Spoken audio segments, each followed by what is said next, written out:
Os colegas são bem-vindos a essa abordagem terapêutica onde emprego a mecânica segmentada de Ricketts, complementada por procedimentos que visam a finalização em equilíbrio autossustentável, ou seja, sem necessidade de contenções de qualquer espécie pós-tratamento, e com as justificativas necessárias para consubstanciar essa proposta.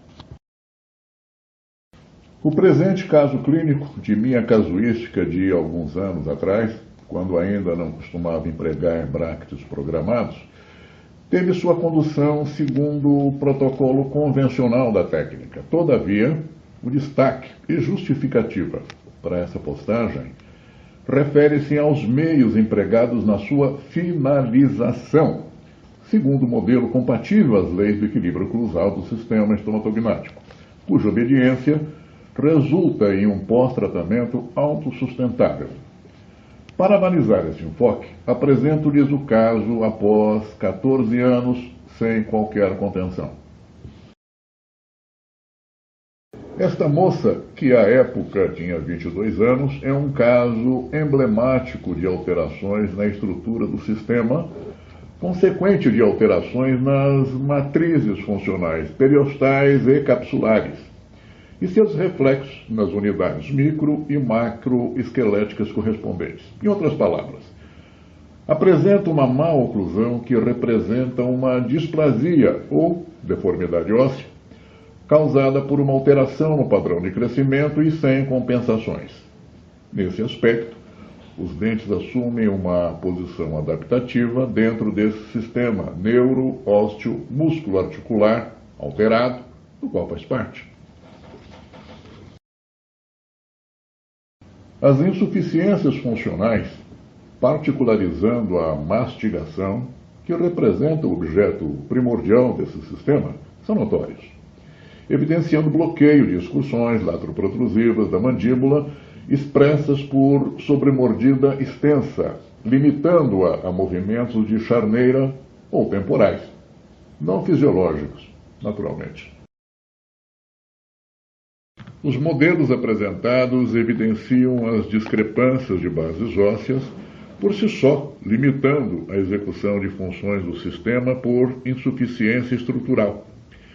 Lembrando Myron Lib, quando relata que sem estrutura não pode haver função, sem correta estrutura, a função não pode ser correta.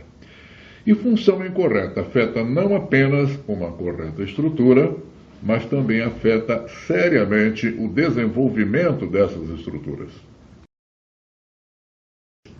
A cefalometria de Binler elucida as deformidades estruturais, tanto lineares quanto angulares, como demonstram os valores relacionados.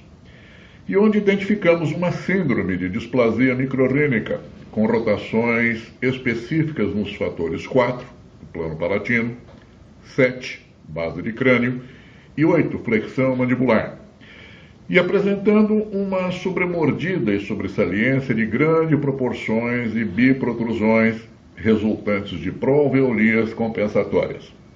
Os dentes, naturalmente, representam apenas parte do problema a ser equacionado. O método segmentado deste modelo mecanoterápico de Ricketts permite a aplicação de força específica e suficiente na produção da movimentação desejada. Para isso, reúne recursos técnicos ímpares, como, por exemplo, retração dos caninos com baixa intensidade de força, por volta de 75 gramas por centímetro quadrado por área de superfície enfrentada, com torques adequados nas raízes para posicioná-las no osso esponjoso, assim facilitando a movimentação por este tecido, permitir boa irrigação sanguínea, que colabora para um metabolismo ósseo adequado por a posição e reabsorções ósseas.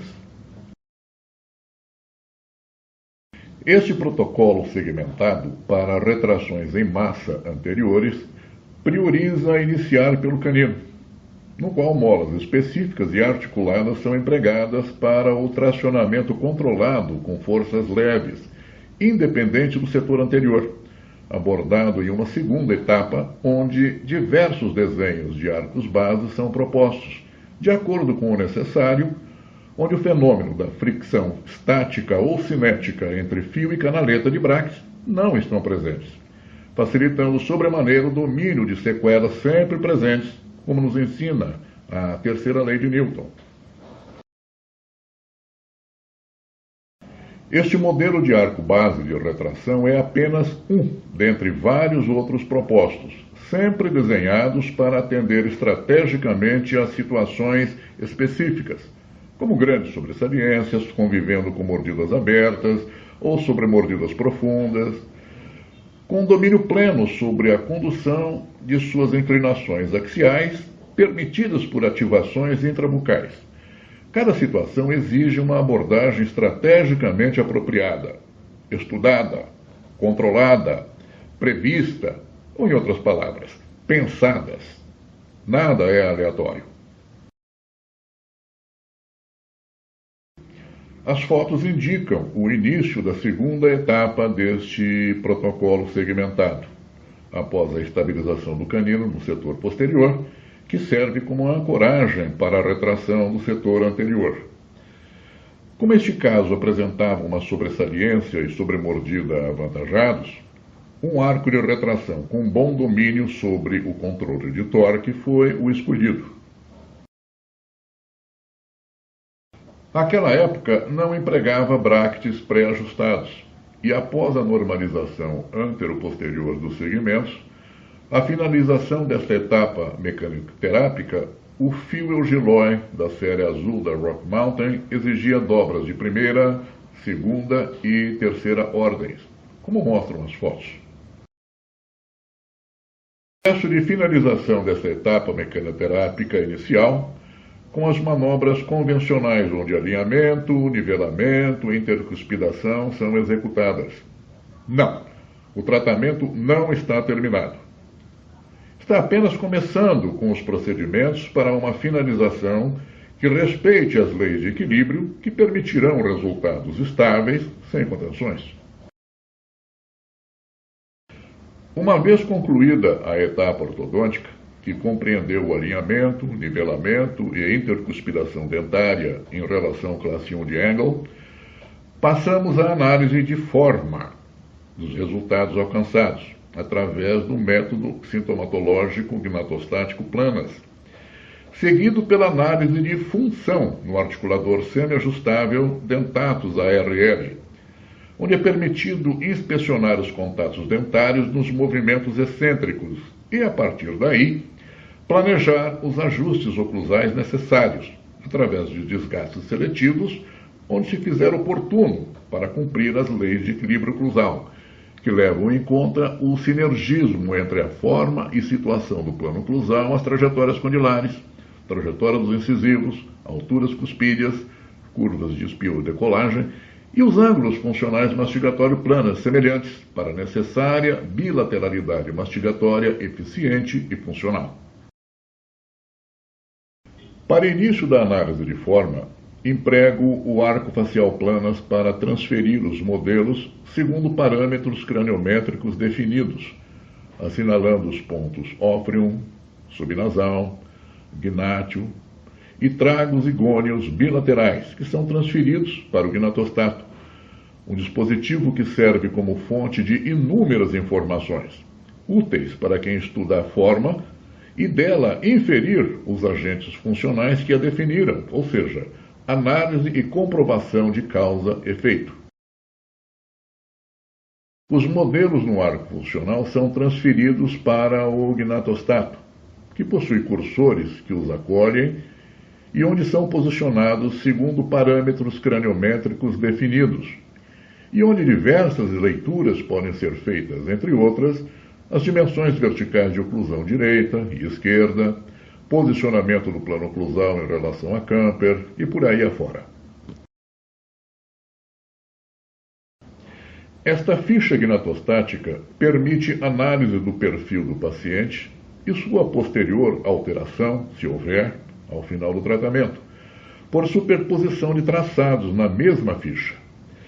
Nela podem ser lidos o posicionamento mandibular e seus possíveis desvios, segundo parâmetros bem definidos, permitindo ajustes de bases ósseas por meio de dispositivos ortopédicos funcionais, indispensáveis para construir um sistema funcional e estruturalmente equilibrados. No articulador semiajustável do tipo não Arcon, no caso um Dentatus ARL Planas, com mesa incisal ajustável, fazemos a análise funcional nos modelos transferidos pelo arco facial com L planas. Cabe uma nota. Tais procedimentos podem ser empregados no diagnóstico inicial, porém, neste caso, estamos empregando ao final do tratamento para checar, em minúcias e com finalidade didática, se forma e função obtidas no tratamento são condizentes a permitir uma estabilidade final. Os ângulos funcionais mastigatórios, cuja similaridade bilateral é essencial para permitir uma mastigação fisiológica e eficiente, são checados na mesa incisal ajustável.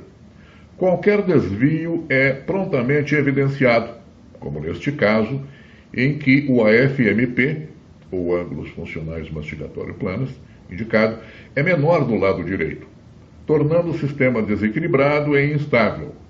E procedimentos para o equilíbrio, seja por meio de ajustes oclusais, dispositivos ortopédicos funcionais estrategicamente empregados, ou ambos, devem ser encaminhados. Os parâmetros são claros. Como a leitura na mesa incisal ajustável indicou ausência de similaridade entre os ângulos funcionais mastigatórios, ficou evidente o descompasso entre as trajetórias condilares e a forma e situação do plano oclusal e demais segmentos, como alturas cuspídeas, curva de decolagem, trajetória dos incisivos. Para tanto, neste caso, optei por uma pista indireta planas para autorregulação do plano oclusal. A normalização é checada e complementada por ajustes oclusais para adequação às novas posições dos contatos dentários, tanto excêntrica quanto nos movimentos excêntricos. O domínio dos princípios de oclusão é absolutamente essencial para quem se dispõe a movimentar dentes e posicioná-los equilibradamente junto aos demais elementos do sistema do qual fazem parte. É necessário ir além dos limites dento-alveolares para compreender o real sinergismo de ação responsável pelo equilíbrio oclusal. O que acontece em nível oclusal funcionalmente reverbera instantaneamente nas ATMs, uma obviedade que é difícil ignorar e que a figura está sugerindo. As vertentes de trabalho e balanceio não se restringem às facetas dentárias de contato, mas estendem-se aos posicionamentos da cabeça da mandíbula nas fossas mandibulares, e é na reciprocidade dinâmica da lateralidade que estímulos são produzidos, gerando forças centrífugas e centrípetas, alternadamente, responsáveis que são pelas condições de autoequilíbrio. O caso terminado 14 anos depois da finalização, sem qualquer tipo de contenção. A responsabilidade por essa autossustentabilidade de resultados recai unicamente na adequação de contatos oclusais regidos pelo sinergismo dos demais segmentos do sistema. É na compreensão da unidade indissociável neuro, ósseo, dento, músculo, articular que reside o futuro da ortodontia, sedimentada nas bases biofísicas nas quais se sustenta.